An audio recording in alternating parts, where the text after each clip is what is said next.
Before we begin our journey with Cultastic, we want to remind all our listeners. This podcast is a creative and educational exercise. The scenarios and discussions presented here are purely fictional and theoretical, exploring the concept of cults in a controlled, imaginative context. This is not a real cult, nor do we advocate or support the creation of any such groups in reality. If you or someone you love might be involved in a real cult, or if you have concerns about potentially harmful group dynamics, it's important to seek help. Remember, understanding and awareness are key in recognizing and preventing the dangers of real cults. Stay informed, stay safe, and enjoy Cultastic as a thought-provoking exploration, not a guide to action.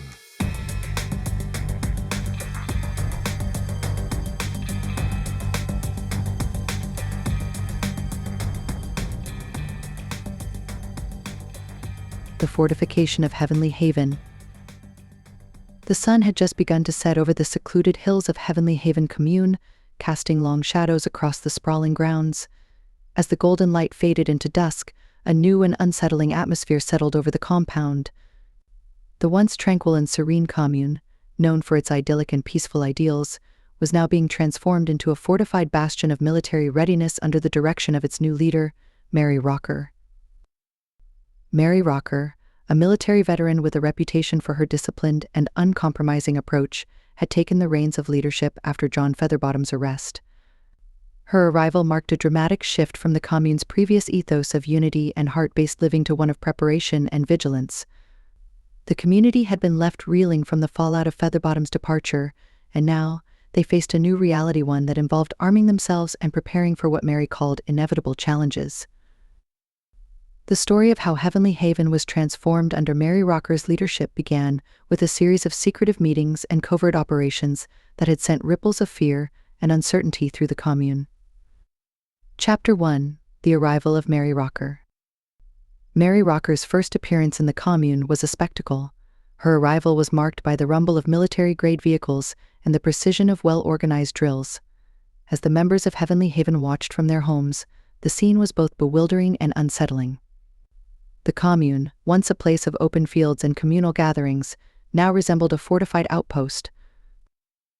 In her first address to the commune, Mary Rocker made it clear that change was not just coming, it was already here.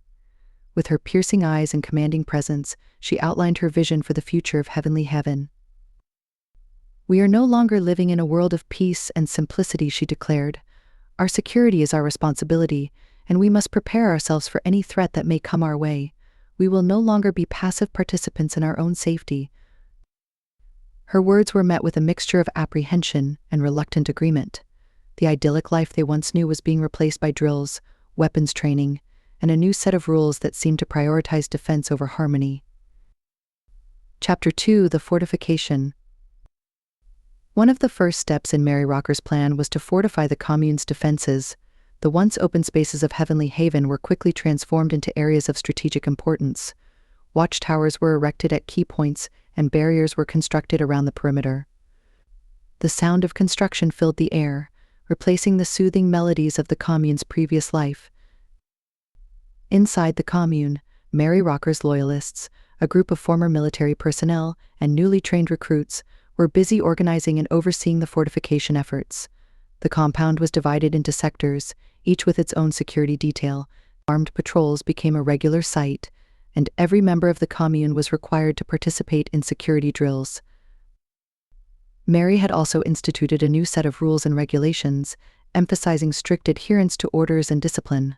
The commune's former focus on communal living and self-expression was now overshadowed by a strict hierarchy and a regimented schedule. Meetings were held regularly to update the members on their progress and to reinforce the new directives. The tension within the community was palpable. Conversations once filled with dreams and plans for the future were now dominated by discussions of security and preparedness. Those who questioned the new direction were often met with stern reprimands, or in some cases disciplinary action. Chapter 3: The Arms Supply. The most controversial aspect of Mary Rocker's strategy was the acquisition of arms. The commune, known for its peaceful ideals, was now stockpiling weapons. Reports of weapons shipments arriving at the compound began to circulate, causing alarm among members who had always valued nonviolence and harmony. Mary Rocker held a special meeting to address the concerns about the arms supply. In a high-security tent, surrounded by her closest advisors and armed guards, she explained the necessity of their new acquisitions. "The world outside our walls is fraught with danger," she said, her voice steady and resolute. "We must arm ourselves not because we wish to fight, but because we must be prepared for any situation that may arise. Our safety depends on our readiness." Members were required to undergo weapons training, and soon, the once quiet fields of Heavenly Haven were filled with the sounds of gunfire as training exercises were conducted. Mary's approach to preparedness was rigorous and demanding, and she expected full compliance from every member. Chapter 4: The Rebellion. As the weeks passed, discontent began to brew among the commune members. The once strong sense of community was now overshadowed by fear and mistrust. Some members began to question Mary Rocker's leadership and the drastic changes she had implemented. A small group of dissenters, led by former members of the commune's spiritual council, decided to confront Mary Rocker. They sought to understand her motives and to voice their concerns about the new direction of the commune. The meeting was held in the commune's common hall, a place that had once been a venue for shared meals and community gatherings. Now, it was filled with tension as the dissenters gathered to challenge Mary's authority. "Mary, we understand the need for security," one of the dissenters, a woman named Helen, spoke up. "But this transformation is extreme. We're becoming something we never intended to be, a militarized compound. Is this truly the path we want to take?" Mary Rocker's response was calm but firm. "The world has changed, and we must change with it. Our safety is paramount, and we cannot afford to be complacent. If you are not willing to adapt, then perhaps you are not suited for our new reality." The conversation quickly turned hostile, and Mary's loyalists, who had been monitoring the meeting closely, intervened.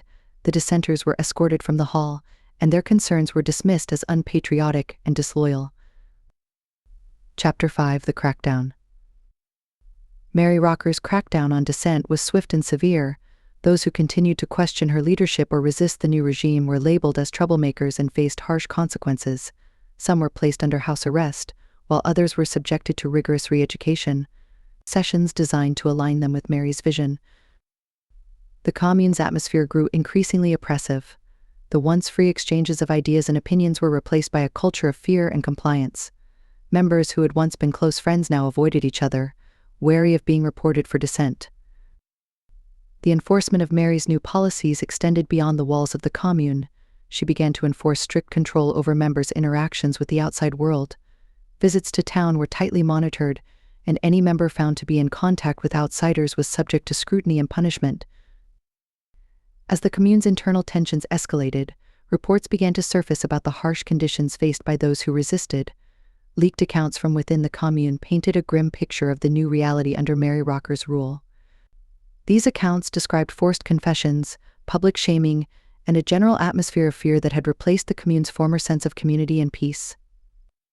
Chapter 6: The Outside World Reacts. News of the situation at Heavenly Haven began to spread beyond the commune's walls. Reports from former members, combined with leaks from within the compound, caught the attention of local and national media. The story of a once peaceful commune turned into a militarized stronghold drew widespread interest and condemnation. Journalists and news crews descended on Heavenly Haven, seeking to uncover the truth behind the reports of militarization and internal repression. The compound, now heavily fortified and guarded, became a focal point for media coverage and public scrutiny. As the media spotlight intensified, Mary Rocker's leadership was increasingly questioned. Critics argued that her approach had betrayed the commune's original ideals and had led to an environment of fear and control. Supporters, however, defended her actions as necessary for the protection and survival of the community. The growing media attention and public outcry created additional pressure on Mary Rocker. Despite her efforts to maintain control and suppress dissent, the cracks in her regime began to show. The once unified front of Heavenly Haven was now divided, and the future of the commune remained uncertain. Chapter 7: The Final Standoff. As tensions reached their peak, the situation at Heavenly Haven became increasingly volatile. the divide between Mary Rocker's loyalists and the dissenting members grew wider, leading to frequent confrontations and escalating conflicts within the commune. In a final attempt to assert her authority, Mary Rocker called a mass meeting to address the commune members. The meeting, held in the central courtyard, was meant to reaffirm her control and quell any remaining unrest. "My dear members," Mary began, her voice echoing across the courtyard, "we are at a crossroads.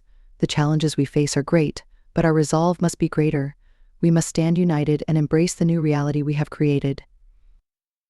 The meeting was attended by both supporters and opponents of Mary's leadership.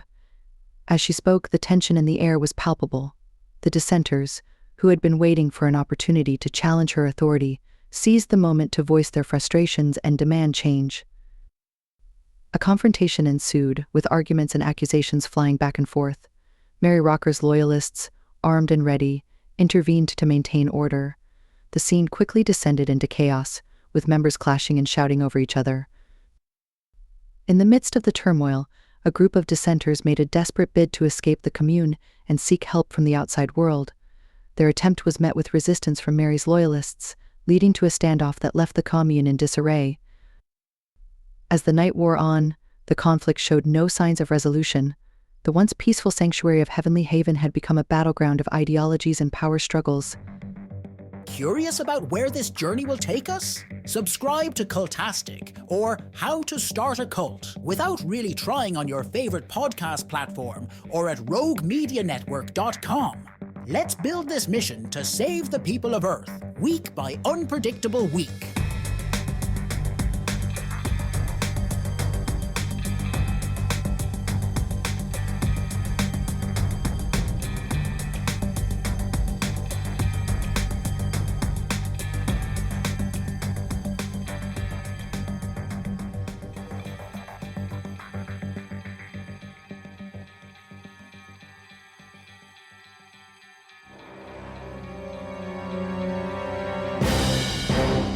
This has been a Rogue Media Network production. Visit roguemedianetwork.com to find your new favorite podcast.